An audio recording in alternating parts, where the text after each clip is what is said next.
After undergoing a very impressive rapid intensification phase, Cyclone Gamane is making landfall right now in northern Madagascar as a Category 2 with winds of 100 miles per hour. It is moving very slowly off towards the due west, actually. It has taken a substantial westward jog in the last 24 hours, and as such, a landfall in Madagascar is now what we are witnessing. It's got winds of 100 miles per hour and a pressure of 968 millibars, and again, moving pretty much due west right now at 3 miles per hour. That's 5 kilometers per hour, and we are code yellow, high end for this storm right now. Once again, a Category 2 moving westwards at 3 miles per hour, making landfall right now on the northern coast, northern areas of Madagascar.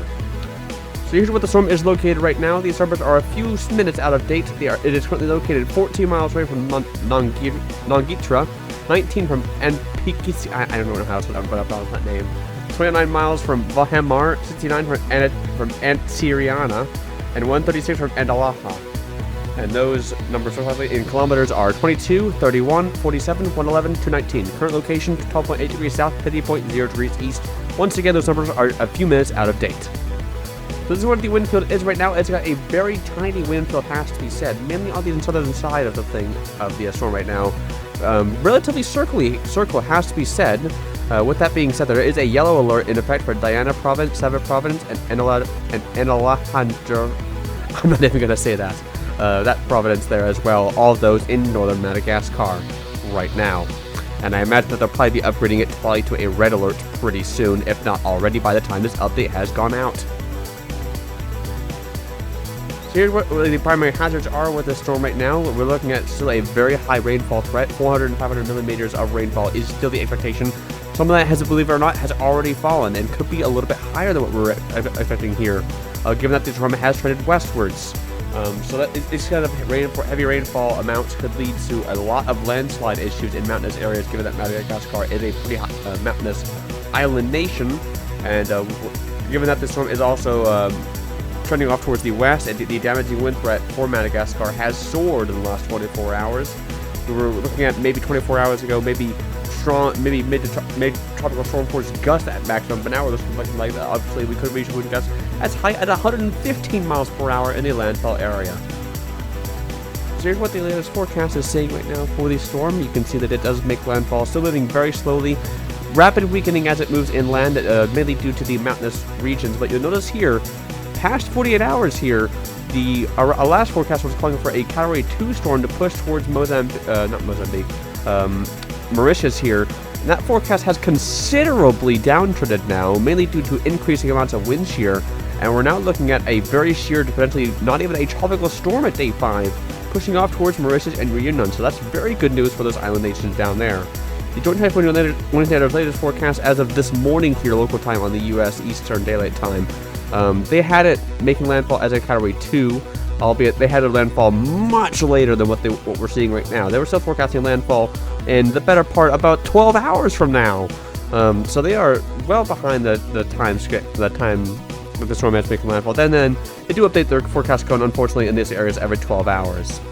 So what we're seeing right now for the intensity estimates, they are ballparked around 80 to 85 miles per hour, but you'll see why that this storm is clearly a Category 2 on the satellite imagery, as well as several Dvorak fixes from other various estimates have fixed low-end Category 2 as well.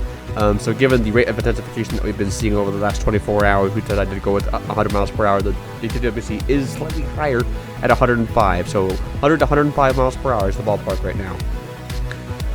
So here's what the AT&T GFS model run was saying for this storm. You can see that it sort of does very much a looping scenario off the northern coast of Madagascar.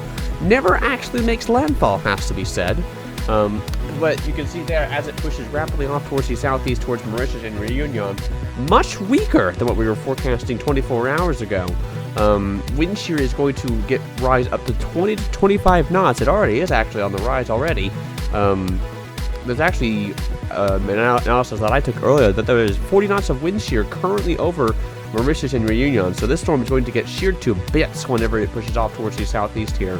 And it's still going to be a tropical storm. Any chance of a hurricane force storm pushing towards Mauritius and Reunion at this point seems gone. Albeit there might be a small chance for it to have some strong wind gusts as it emerges off of Madagascar and might have some brief time to intensify, but that chance of that is quite low at this point.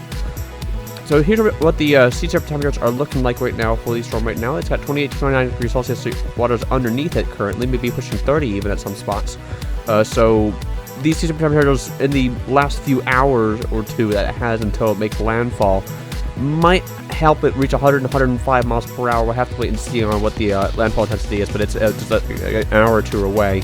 And unfortunately, on the radar side of things, I'm pulling up the radar here, since the surface observation map wasn't really going to suggest very much, and neither is the radar, unfortunately. So I don't think that Madagascar has any radar for the storm, unfortunately, but I imagine that we'd be seeing a really tight core, given the satellite imagery of the storm, which does look quite impressive for this storm as it makes landfall here in northern Madagascar. So a very sparsely observation-wise area, but there is some significant population areas that would be at risk for pretty significant impact over the next 12 to 24 hours as the storm makes landfall. So the RAM diagnostic plot is showing right now. You can see models are a bit unsure on where it goes in the near term, but past day 3 to day 4, a very slow movement off towards the southeast. Some models are a little bit faster, some models are a little bit slower, some models don't even have a circulation pushing down there at all, and some models even have it tracking westwards into the Mozambique Channel.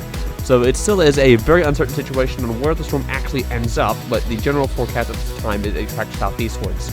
Intensity forecast is a bit hit or miss on whether or not it intensifies much at this point. If it does remain offshore, it probably won't at this point. It's going to intensify a little bit more probably, but if it makes landfall, the intensification trend will stop pretty soon. And there's that wind shear forecast going to rise considerably. And as we get into Sunday, March 31st, in the local time there, look at how much the wind shear goes up. 40 knots getting up towards as we enter into April. Quite the high amount of wind shear down there, as the storm will be entering a very sheared environment. Sea temperatures are remain pretty favorable and relative humidity the same, although it will have to drop on the 29th. So still favorable for some intensification, but there is a massive island in the way, hindering it at the moment, and that island nation is Madagascar. So here's what the storm looks like now on the satellite imagery side of things. You can see that it had a big run up this morning local time on the UTC clock, and then it sort of stalled halfway in between around the early afternoon hours, maybe for like 2 to 3 hours. But then right as soon as it was getting towards midnight on the UTC clock, boom, there's that eye that appears right as it's making landfall in Madagascar. Had a very last second and very sudden intensification phase.